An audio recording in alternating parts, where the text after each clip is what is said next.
2 to you at 12 to 8. It's a very good morning to the Mayor of Dubbo Regional Council, Matt Dickinson. Good morning, Matt. It is a very good morning, Ian.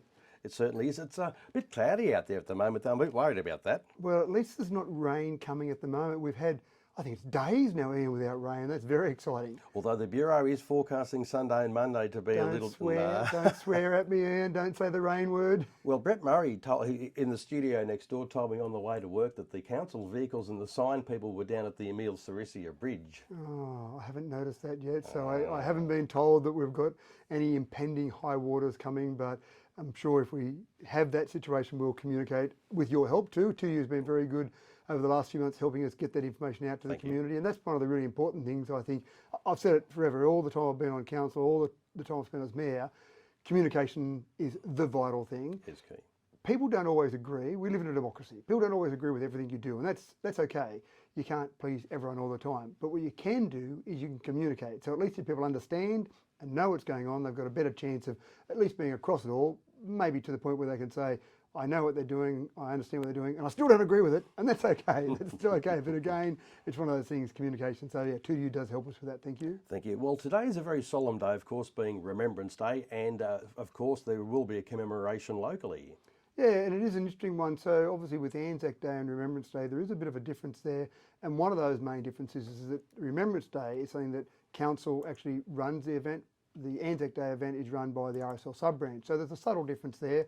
But I expect this year, obviously COVID restrictions have been lifted. We haven't had that for a couple of years. I expect there will be a very large crowd in attendance there at Remembrance Day at the Cenotaph. And we have a beautiful area there with the Victoria Park. We have that wonderful Cenotaph. And you're right, today is a very solemn day. And it's one of those fine lines about recognition, acknowledgement, and not celebration. But in some parts you do celebrate what a wonderful country we live in, but then you think, how can you celebrate a day where so many people have died, and we recognise, acknowledge all the people that have died to protect our wonderful nation. So it's a bit of a mixed feeling. And even when you talk to some of the people that are there on the day, some of the people that have either fought or have lost loved ones, they're still very proud. Whatever way they've been involved, they're still very proud, but there's still that solemn part where lives have been lost in the defence of our nation. Absolutely right, but as you say there, if those lives unfortunately hadn't been lost, we wouldn't enjoy the freedoms that we enjoy today. And as you say, it is a very solemn occasion, and I think, as you say, we give thanks to those who have gone before us. And that's right. And I can't get my head wrapped around the concept of going off to war, me personally as an individual, going off to war and shooting a weapon at someone else. But obviously when you start to get to the stage where you're defending your nation, many people made that decision with no hesitation at all. They had to defend our nation, and off they went to war. But you know, I think about it now, I think about you being from another country and me sitting here from this country, if you were from another country, and then fighting against you because of our patches of soil. That just seems so foreign. But we're very lucky. We haven't had a world war since the 40s. So for people my age and obviously younger than that, we just don't have that same recognition or the same understanding, I suppose, of war. But again, when you talk to some of the older people, or even some people who have fought in some recent conflicts, say Afghanistan, say Korean or Vietnam wars, you get a bit more of an understanding of it, but it's nothing like being there in reality, if you like.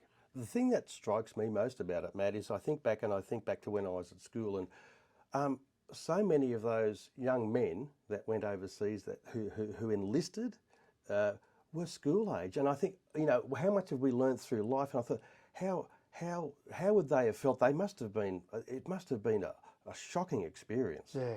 And even, I suppose, from when they left Australia, thinking that this is something that they've been told or that they want to do from a patriotic perspective.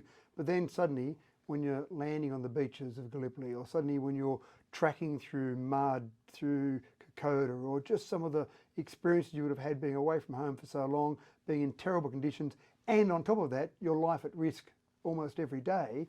Wow. And again, I just cannot get my head wrapped around that. I can't even begin to understand how those people are feeling. And you're right, and some people lied about their age and to be able to go. So some people, even though you think, well, at least they're all at least 18, well, no, because some people lied about their age because they wanted to be able to go and either fight with their brothers or their friends. And so you had people under the age of 18 off fighting these wars. To place yourself in a situation where you're going to be confronted with your own mortality at such a young age. It just shows how brave they were. Yeah, that's exactly right. So, as you say, who knows what this nation would look like today if all those people hadn't have sacrificed their lives. So we do obviously pay tribute to them, well, every day when I get up and say what a wonderful place this is to live, what a wonderful country we've got. But today in particular, obviously, we remember those people. Matt, now that you're here, I'd like to ask you a question. A listener asked me a question during the week and he said, can you ask Matt about this?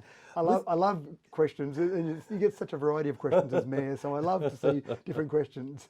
The sandbag disposal. Now, a lot of people obtain sandbags from, I believe, a number of council sites around where you could do that. Yeah. And you took them away and you used them while, there were issues with water and that. But now they're actually starting to break down and stuff like that.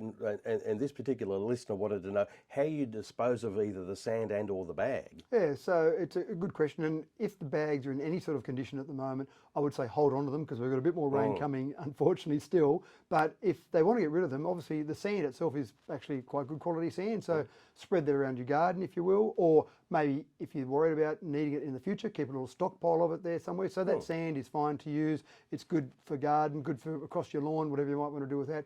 And the bags themselves will break down. They be able to put into a compost heap if you've got it, or if you've got green bins at your place, you can put them into that. So they will break down if you like. So they're fine to actually break down. You don't need to throw them out, but if you want to put them in the green bin, they'll certainly go in the green bin. But as I said, if they're in a reasonable condition, hold on to them because we might need them again. So therefore, there's no official disposal site, but as you say, recycle, spread the sand out, that sort of thing. Makes common sense, doesn't it? You're exactly right. There's no site to come and drop them all off to because we figure that everyone's got their green bin or everyone's got their own compost pile. They'll go into that compost pile with no problems at all.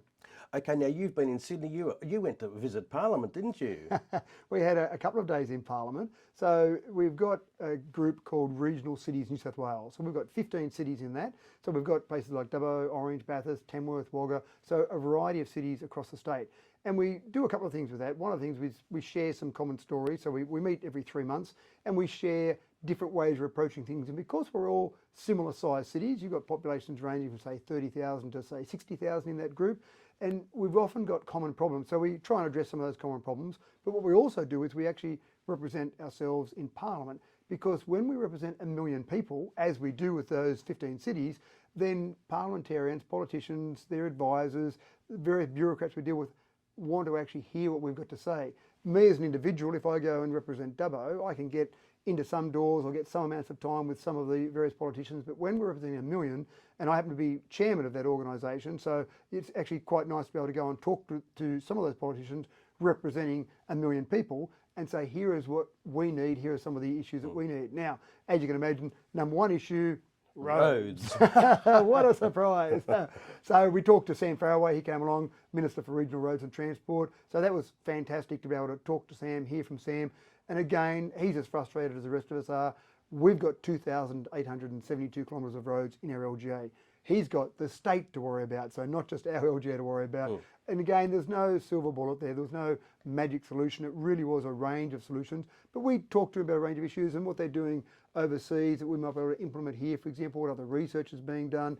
Are there different materials, different ways of funding? Can we get interest-free loans for councils to actually go and do some of that work? Can we bring forward some funding? A whole range of issues there. But we met with the Deputy Premier as well. That was good to catch up with Paul Toole, the Minister for Local Government, Wendy Tuckerman. So we had a number of meetings there. Ended up probably about 10 different pollies we spoke to over the 2 days. And again, the really important part is if they didn't know we existed before, then they certainly know that Regional Cities New South Wales exists. They know more about those 15 cities and know more about some of the things that we need. So very successful 2 days.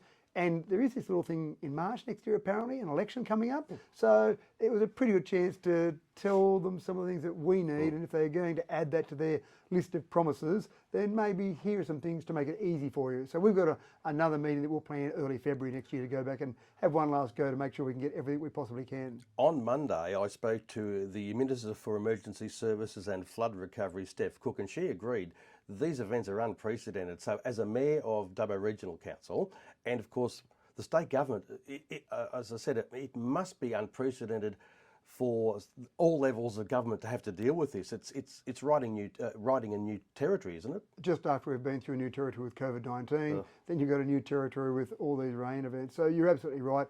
It's an issue for state government. We've been down in Hobart recently. It's an issue for the federal government and obviously an issue for local government. And all I'd ask for our residents is just to have some patience. We are spending $28 million this financial year on our roads. It's not an insignificant sum of money.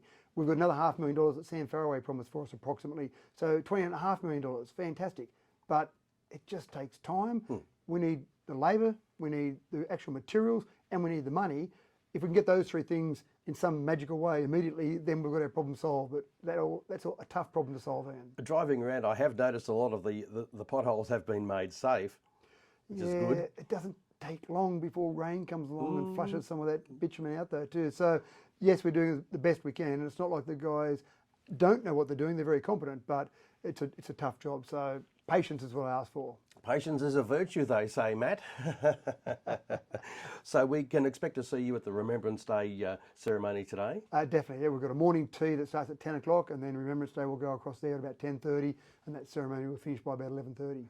Thank you very much for your time this morning. Matthew Dickerson there, Mayor of Dubbo Regional Council, who pops in regularly and has a chat to us at this time every Friday morning here on 2DU. It's coming up to 1 minute to 8. We've got the latest in news, sport and weather on the way shortly.